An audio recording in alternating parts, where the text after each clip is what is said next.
Hey guys, Danny from YGA again, and welcome to another weekly challenge. Now, this is the third part in our epic quest to write a song on camera using theory, or a certain amount of theory. It's almost like a beginner's guide, let's call it, to getting to a song. And I just want to point out, absolutely, there's no gospel here. There's no absolute definitive way to write a song. Some people do it this way. Some people start with a lyric first. Some people start with a simple melody and build it from there. It's just, all I'm trying to do is outline some really cool processes that you can use as you start on your journey of songwriting, okay? Now, what we did in the last 2 weeks is we got to a point where we had a set of chords using our theory of how to create a key, okay? And we were using that boundary for now. It's kind of a good place to stick to.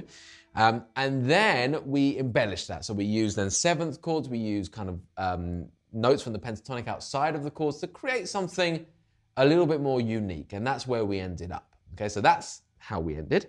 So I'd highly recommend, if you're just starting on this lesson, go back and watch those last 2 weekly challenges and then come back and join me here. I'm very much hoping that you've all come back this week with something. You know, whatever it is, I hope you're proud of it, because this is a big deal if this is the first time you've done this before. No judgment, don't go crazy into the analysis, something that's just come out. And then obviously the more and more you do this process, the more you can refine and you'll get better at this. We're just going through it for now, okay? So I've ended up with this. Put it on a loop. It's kind of good, right? I'll kind of mime it.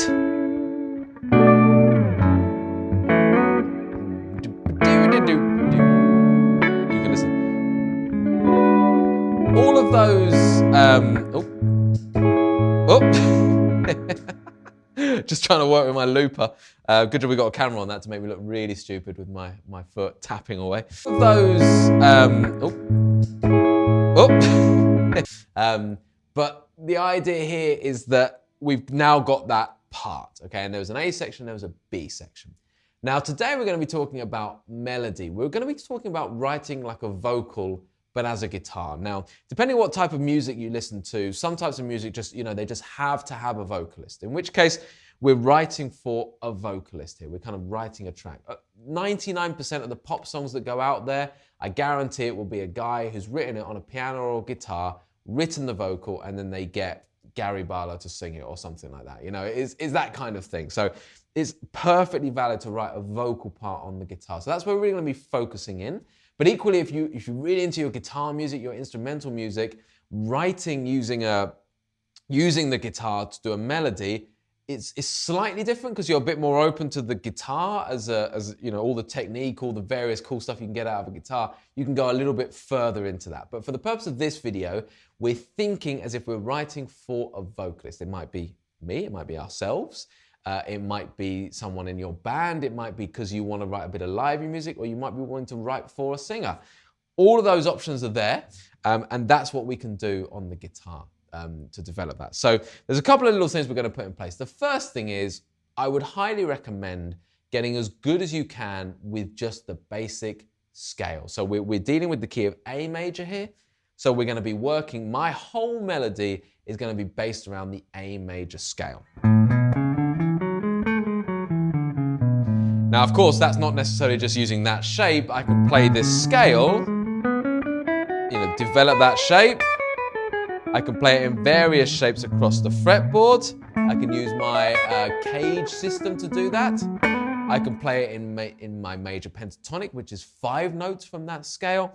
I can even use little major arpeggios there. I can use all of that stuff. And again, and I harp about this a lot in the last lesson, you have to take that major caged course, okay? Honestly, all of this stuff. By the end of that course, not only will you be able to play every major cage shape, you'll also be able to play every pentatonic that goes with it and the full major scale as well. So you will know this across the fretboard, right? Now, from our point of view here, wherever you're at, so at the moment, wherever you're at, you might know one major scale position, something like this.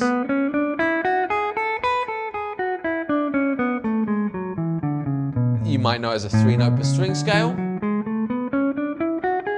You might just know it as an open. That's a C major. You can't really do an open A major very, very easily. But you might know it somewhere else. Okay, wherever. I'm I'm just thinking of places you might have kind of played it. Wherever it is, use that for now. See if you can develop it into at least get 2 or 3 octaves out of it. And this is a good opportunity for you to be critical and say, okay, well, or not critical is totally the wrong word. You can evaluate yourself a little bit and say, okay, I need to actually learn some of these shapes across the board. So start by doing it here. But because I know the fretboard pretty well, I'm going to be able to kind of move across. But it's essentially just the same 7 notes, A, B, C sharp, D, E, F sharp, G sharp, and A anywhere on the fretboard. So the first thing is that because of the way we've done this track, we've built all the chords based around the A major scale. So every chord is friendly with the notes within the A major scale. If I play the track that I've just played here, and I just play my A major scale over the top,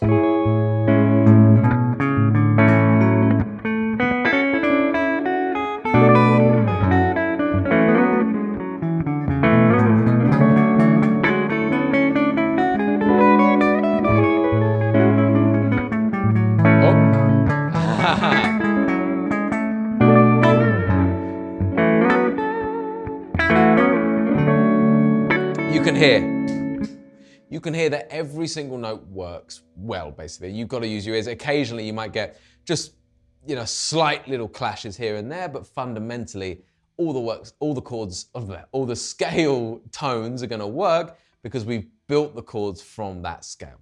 Simple as that, okay? So we're quite free to kind of just use our head, use our kind of feeling for what's good here. We don't have to think too hard about this. I'm just going to go listening on what I'm hearing, what I'm listening to, okay? So that's it. In terms of the scale, that's where we're going to be. The second thing is to try and think like a singer, okay? We want to think melodically. We want to allow the singer to breathe, okay? So the singer would not want to go like this. They're going to be very unhappy with you if this is their melody. Also, no one's going to want to hear that. No one's going to remember it. We're not running scale boxes here like an exercise. We're trying to pick out cool little melodies. And we want to just start really, really simply, okay? So I think the best way to do this, to demonstrate this, is to do, okay? So I'm just going to kick on my BB Plus pedal. Just going to get a slightly more overdriven tone. So I've now got this. Creamy. It's definitely got that. It kind of works as a vocal thing. I've got a little bit more compression on that, a little bit more gain, so I can start to, as if a singer was like really kind of extending those notes with their voice. This is what I'm doing here, okay? So let's learn by doing. So here's my track. I'm just going to turn it down a tiny little bit. A little bit more. Okay, A major scale. I'm just gonna have a little potter about.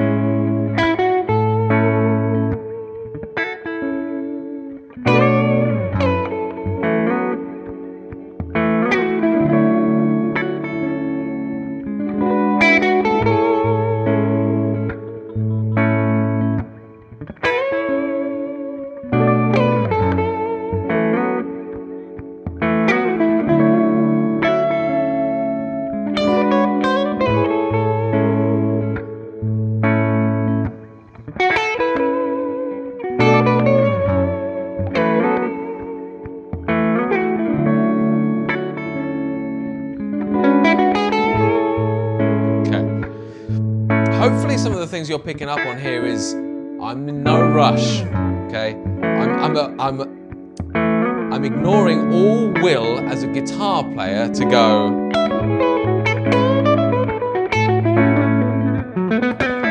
Everything from the day this is not like a solo here, okay? I'm ignoring, I'm not doing that, okay? And I'm doing this.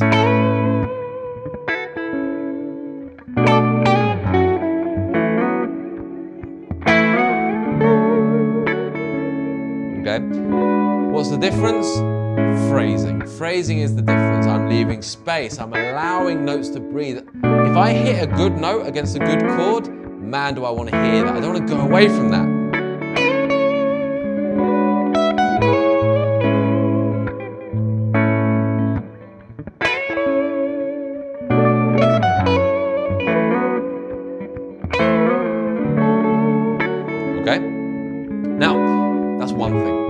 these are just concepts to be considering as you're doing this process. The next thing is repetition. Starting to build themes, okay? This is a theme. 2, 4.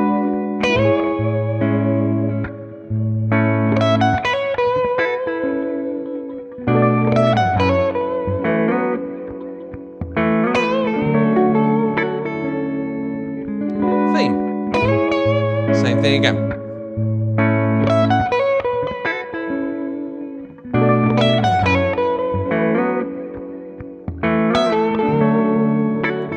Maybe as you develop a theme, you change it a bit.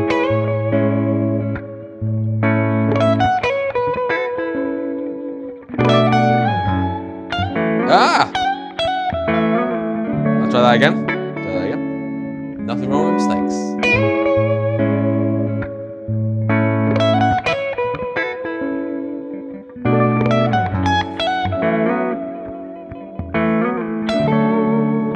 Do you know what? I'm actually quite happy with that. I'm going to do that again.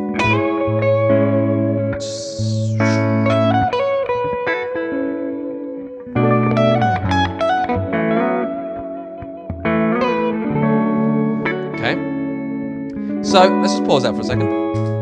Okay, so where have we got to? We've established I'm using my A major scale. Very good. I'm not thinking about chord tones. I'm not thinking about any of that stuff. I'm using just pure feel. I know my scale shapes. That's good enough. And now I'm just going for it. I'm thinking melodically, what would I like to sing? What would I like to hear someone sing? You know, this is all preference as well. So for me, I love those soul singers. You know, that for me, that's, you know, your Aretha Franklins, your Sam Cookes, all those kind of guys. That's my jam. I love that stuff. So when I listen to those guys, it's long notes, it's held, and it builds, you know, it's got those kind of flavors, you know.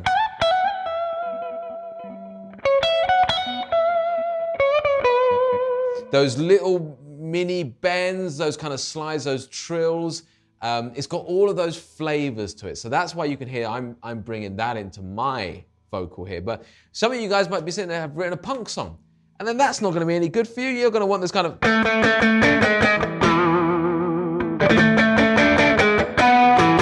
You know, it all depends on what you've done. But fundamentally, the concept is the same. We're using the scales. Okay, we're not worrying. The chords will do the job for us. If you start repeating melodies and the chords are changing underneath, that's modes, isn't it? That's your chord is changing the tonality of the sound, but your melody is staying the same. It's a really powerful thing to do. Keep the same melody, but change the chords underneath. The idea of repeating, this is all about phrasing. This is about creating a theme, something where someone comes away from it and they're singing it. You know that's a good song then. You know that's powerful. Someone's got that in their head and they're enjoying that as a track. So that's the next thing. And the final thing I'll talk about here is that idea of using your techniques to make it sound more vocal, okay? So here I'm going...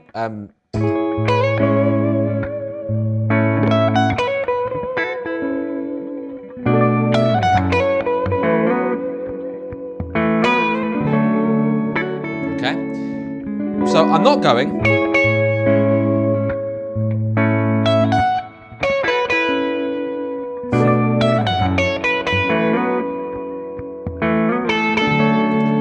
that. No. Slides. Vibrato.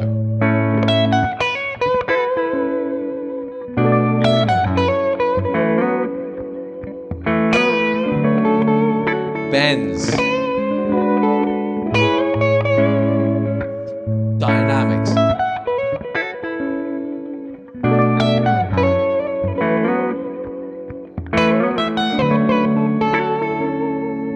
Might even start to use my fingers rather than my plectrum.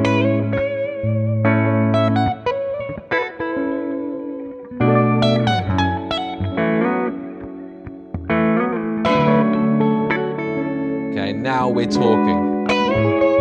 So the technique side of things, I'm bringing in those slides. I'm bringing in that vibrato to make it sound like the wobble of a human vibrato. The slides, you know, slurs going into notes. Singers don't just want to go. You know, singers want to go. They want to make it feel like something, and that's what we're doing with those techniques. Slides is a big one. It's probably the most important with vibrato.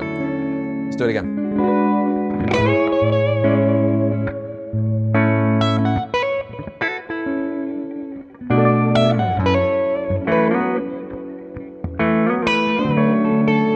Now the second time, same theme, but I'm going to develop it more.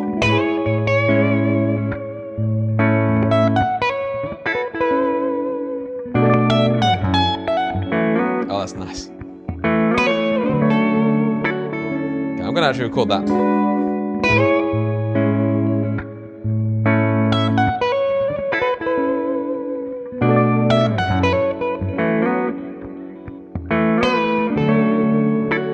Vibratos. It's right there.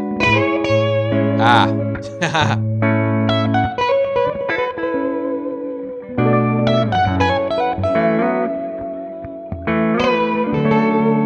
Okay.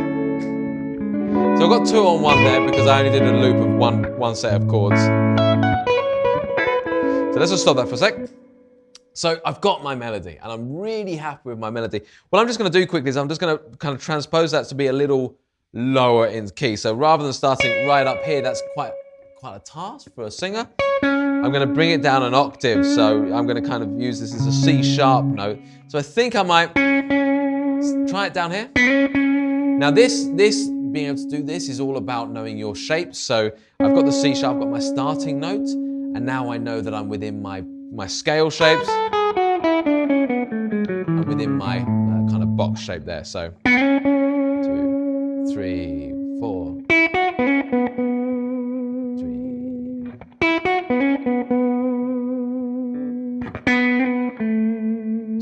Now that's much more like a range that we can work with. 2, 2. And then my little development.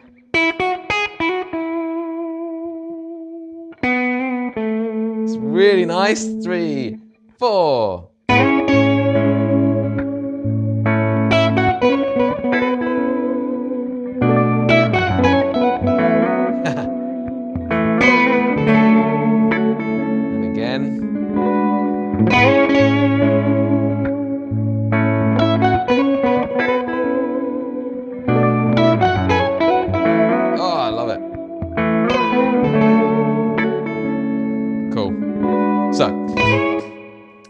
There we have it. We have a melody. We have a vocal melody over the top. Now, we could then add another melody over the B section. I'm not going to do that now. I'm actually going to do that in the last challenge, the last weekly challenge. So up to this point, we've got the chords. We went through the process of doing that. We went through the process in the second week of embellishing those chords, creating more of a part.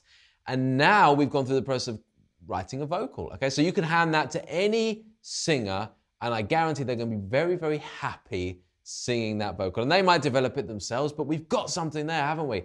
And that's how we do it. And then when you write the chorus part, you'd probably write a slightly different vocal, but we can do that in the next video. So your challenge now, guys, is to write that vocal. Try and use all of those ideas, the different techniques to make it sound more vocal, the kind of the way that we created space using just a small amount of notes, the repetition that really helped our phrasing, and of course just the knowledge of the scale across the neck, just using that scale to make something sound great. So there we have it, guys. Try and get all that together, and in the last challenge of this songwriting month, we're gonna be actually back here, but this time recording it, creating a full track. We'll do it all live on camera. It's gonna be really fun, and hopefully by the end of it, I'll have an actual track which I could release if I wanted to. We'll see. I'll see you next time.